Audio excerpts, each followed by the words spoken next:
morning, little nerds, and welcome to my YouTube channel where I am here at 7:30 a.m. to get this video recorded for all of you. Who the hell am I? I am a 39-year-old board-certified dermatologist. My name is Shereene Idriss. I'm based in New York City, and this Saturday is the last Saturday you will ever hear me say I'm a 39-year-old board-certified dermatologist, because next Saturday I won't be. I'll still be a board-certified derm, but you can deduct what I will not be next Saturday. That being said, welcome to my YouTube channel where today we are going to cover all things wrinkles. But before we do that, I just want to do a couple of house cleaning, important messaging that I have to get across to this community. First of all, you nerds are almost 1 million strong on YouTube, which is insane. I did my first video and I never reposted anything a few years ago, like 2018 or 2017. And then I gave up on YouTube. I thought it was too much work and I was kind of scared of it. With COVID in 2020, locked up in my room for 2 weeks, away from my husband and my kids, that's when I started YouTube. I was a little bit bored of my own thoughts, so I started a YouTube video and I was like, let me record a couple and see what happens. And I just cannot believe that we have grown from nothing to nearly 1 million nerds strong. And for that, we are going to do a giveaway. So let me know in the comment section what you guys want to win or not win. Number 2, we launched our Nerd Academy amazingness this past week. I wore it in a couple of videos. A lot of you guys were asking me about it. It has officially been launched on pillowtalkderm.com. So it is there. If you are an official nerd and you want to join Academy over here, head on over and get yours now while you can. And last, and I might get emotional, but January 25th is a day where I'm going to have a major announcement for all of you. If you have not subscribed to the Pillow Talk Derm newsletter, please subscribe to it, because I'm going to be sending you guys a letter that I wrote. And I can't quite speak about it, but it's the end of an era, but the beginning of a very big next chapter. And I'm very excited to announce it to all of you. I don't want to get emotional. The last 2 months of my life have been an emotional roller coaster between health scares. I had a breast cancer scare, a lumpectomy. I had a surgery, which I'm not yet quite ready to talk about. I had my grandfather pass away. I've had to deal with this January 25th announcement, which I would need to talk to you guys about in more detail, but I'll do that when I'm live. And yeah, so sign up to our newsletter, head on over to pillowtalkderm.com, get your swag, and let's get started. So wrinkles. Wrinkles and fine lines are not just the #1 concern that I get online on social, but definitely in my practice. My focus is on cosmetics. I do cosmetic procedures all day, every day. And the #1 complaint that brings people into an office is I have a line or a wrinkle that really bothers me and I want to address it. And I've talked about this at length, that more often than not, that line or wrinkle is really not what is quote unquote aging you, because there's no other word. Yes, we are aging or getting wiser in life. It's usually a multitude of many different things. So when you think of fine lines and wrinkles, it's not very simple. It's not just your skin. But yes, obviously #1 is loss of elasticity in your skin. With repetitive movement, we start developing lines that go from dynamic lines to static lines. But #2, and this is where I think it's very important that you guys understand this, it's also not lines that just develop on the face. There's an under padding that gets lost, and that's loss of volume. So like in your cheeks, as you lose volume, you have lines that start to develop and that start to build in on your cheeks. And then #3, and this one you're kind of shit out of luck or shit in luck, depending on your genetic heritage, but your bone structure. And your bone structure plays a major role in how your lines and wrinkles also form. Because if you have a nice projection in your cheekbone and you have the right under padding, you're probably going to be better off as you get older. But if you're flat and have like a dainty jawline, you're probably not going to be as better off as you get older. And the blueprint is in front of you if you know your biological family. You can look around you, see the older generation, see what their facial structures look like, and that's probably how you're going to evolve. So when it comes to our skin though, there are 3 main layers, right? We have the top layer of skin known as your epidermis, and this is the thinner outermost layer of skin where we have a renewal of cells that take place every 28 days. Beneath that, we have our dermis, where we have basically that nice cushion. We have the elastin, which gives our skin elasticity. We have our GAGs, our glycosaminoglycans over there, which is consistent of hyaluronic acid to keep our skin plump and looking nice and chewy and dewy and moist. We also have our collagen, which provides firmness to our skin. And beneath the dermis, we have our subcutaneous tissue, our fat, our muscle, etc. So when we hit our 20s, we're like in our peak. Woo! We're living life. We're partying at clubs on tables or tables at the library, and we are literally at our peak. But starting in our mid-20s, when we think we're invincible, our body is starting to break down. And this is, again, not to fearmonger you, it is the truth. We start to break down our collagen, starting in our mid-20s at the rate of 1% a year. So yeah, I mean, that's why we don't live longer than 100, if you really want to think about it. Because so yes. But we start to break down and our collagen starts to gradually break down, which is why I think going into this whole anti-aging at 10 years old at Sephora is insane, effing insane. But there are several things we can do for our fine lines and wrinkles.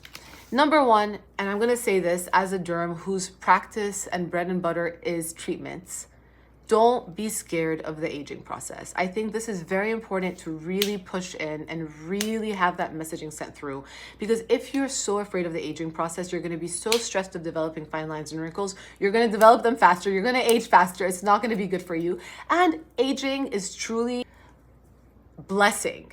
When you have your health, you have everything, and you are the richest human being on earth. So don't be scared of the aging process. But you can help yourself, okay? You can help yourself age in a way that is seamless, and that is the goal. You don't want to age like this, right? Where all of a sudden you feel like you don't recognize yourself, because that can take a mental toll. You don't want to age like that because you don't want to be a different human being. At least I never try to do that for my patients or myself. Everyone brings their own charm, their own uniqueness, and I love that about every single patient that I have. You want to age kind of like that, because we were going to eventually go downhill, right? We all know we're going to go 6 feet under or in ashes somewhere else, but we kind of want to go like this, not like this, not like that, but kind of like that, you know? And so you want to age that way. In office, before I get into that, it's important that you have a solid routine at home. How do you have a solid routine at home? You start with your skincare, because that is what you are doing for your skin every day. That is your gym. Your vanity in your bathroom is your gym, and more is not more. It's about working smarter, not harder. So number one, and I'm going to sound like a stupid, oh wow, that's not that great, broken record, is sunscreen and SPF. You want to be protecting your face from the damage of the sun before the damage can happen. And that's why I'm not envious of anything in life except of little kids whose parents put sunscreen on their faces, because that never happened to me, and it can never happen to me because we cannot go back in time. So protect your skin with sunscreen from an early age. Make sure you're really protecting it using that sunscreen, brushing your teeth, putting it on, and going out the door. Now, yes, do you need it in the dead of winter when like your UV index is 1 and it's freezing outside and you're not sitting by a window? Probably not. But if you're in the habit of using it, isn't that so much better for your face in the long run than trying to think about the UV index every day, which we all know you're never going to think about? So yeah, get into the habit of sunscreen. Number two, when you're looking at anti-aging products, collagen boosting products, you don't need to do this before you've started aging. Live your life, enjoy your life. When do you really start? I think when you have your first signs there on your face that start to bother you, especially when they're there at rest. So retinols, retinoids, the whole category of that vitamin A retinoid category, which seems to be less confusing now versus when I started YouTube to all of you, which is, I'm really excited about. It means you guys are learning with me. But retinoids are the tried and true ingredient on the market to help boost your collagen production. Don't start it at 17 for anti-aging. Just don't. Your skin is still renewing itself. You're fine. You're not going to make more collagen than what you can make, and you're already making collagen. But you start it when you have your lines there, and start low and slow, because having a little bit of a retinoid a couple of times a week versus having a lot of it at a very high concentration every night is much better to do a little bit versus a lot, because a lot will probably irritate your skin and inflame your skin, which will be worse for you in the long run. Number two, vitamin C. Vitamin C is a great antioxidant to use, especially in the morning, but also at night if you have discoloration. But in the morning, because it can boost the effects of your sunscreen. It's not going to replace your sunscreen. It's not a sun protection ingredient, but it can help boost its effects by making it work harder for you. So that's where vitamin C helps in the quote unquote anti-aging domain. And it also is a key antioxidant in the production of collagen. You need vitamin C in order to make collagen. So if you're looking to really help boost your own collagen production, it's great to use it every single day. And that's why I like using it twice a day. And you guys can watch my vitamin C video below to understand the different types of vitamin C's, but that's why it's an important one to include. Coenzyme Q10 is one that is not often spoken about. There are supplements on the market that you could take if you want to take oral stuff, but topically it is very powerful as well to neutralize free radicals that happen from the damage of the day and to support collagen and elastin production. Glycolic acid is another one, and this is an exfoliating acid that helps get rid of all the dead skin cells on the surface of your skin. It is also the smallest AHA, so it can actually go deeper down into your dermis to help promote collagen production. No brand is ever going to publicize glycolic acid as that because you're bordering into a drug claim territory, and glycolic acid is not seen as a drug by the FDA, and you cannot claim that it is changing the actual physiology of your skin. But guess what? It is at the right strength and when formulated correctly. Peptides are also a huge category. They're not all created equal. They're short chain amino acids, right, that are building block proteins for your skin that help stimulate collagen production as well. And they help support elastin as well. So you're getting the collagen and you're getting the elastin back through peptides, but not all peptides are equal. And then you have, for example, growth factors, which is kind of a quote unquote question mark territory because where are these growth factors derived from? Are they derived from apple stem cells, and is that going to make a difference? Or are they derived from human fibroblast tissues, which might make more of a difference? But growth factors are naturally found in the body, and they play a crucial role in cellular growth, repair, and regeneration, and they help to stimulate your fibroblasts to throw collagen out. But not all products with growth factors are created equal, and please, for the love of God, do not go on Amazon and put growth factors because you do not want to develop a third eyeball forming in the middle of your head, okay? We don't need that. Now, of all of these that I just talked about, you've probably heard about Botox in a bottle. And you're thinking, yay, Botox in a bottle is not Botox in a bottle. It cannot be Botox in a bottle because even if I took Botox and I spread it on my face, it's not going to get rid of my wrinkles. But argireline is a peptide, and I mentioned the category of peptides that helps to relax the tension of your skin by inhibiting the release of a neurotransmitter responsible for muscle contraction. But the long-term effects of it are still ongoing through research. And honestly, I've tried it. It's not like I couldn't do this. I could still get surprised. And so, no, it's not that great. But it's something if you ever want to get injected or if you cannot afford to get injected, it's an alternative.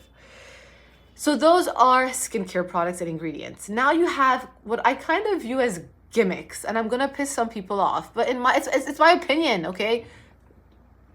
I don't want to say sue me because I've been there. But it's my opinion. Silicone patches and facelift tape. Silicone patches, I had weird allergic reactions to. Obviously, that's a me issue. That's not a them issue. But I tried like the frownies and the brownies and the whatever. It was not for me. I've tried the Sayo one where you put on your chest and you go to sleep. But I just started sweating instead. And I developed a little folliculitis underneath it. It was not for me. The facelift tape, I mean, God bless all of these people in Hollywood. I know for a fact use them. People also do tight braids, which I don't necessarily recommend because you don't want to kind of pull back your hairline. Again, they're all temporary effects. Facial exercises.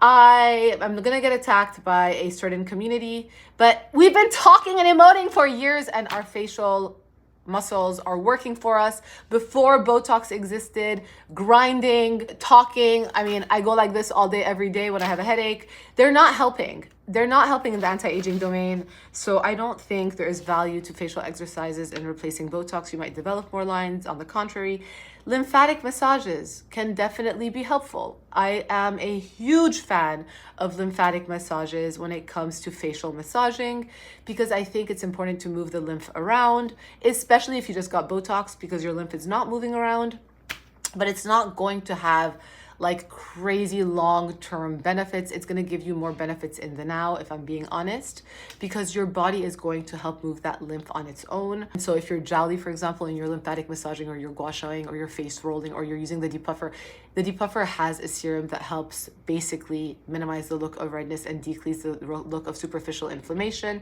But the rolling mechanism itself of the depuffer is a temporary effect because that's going to come back once you eat a burrito with all the salt.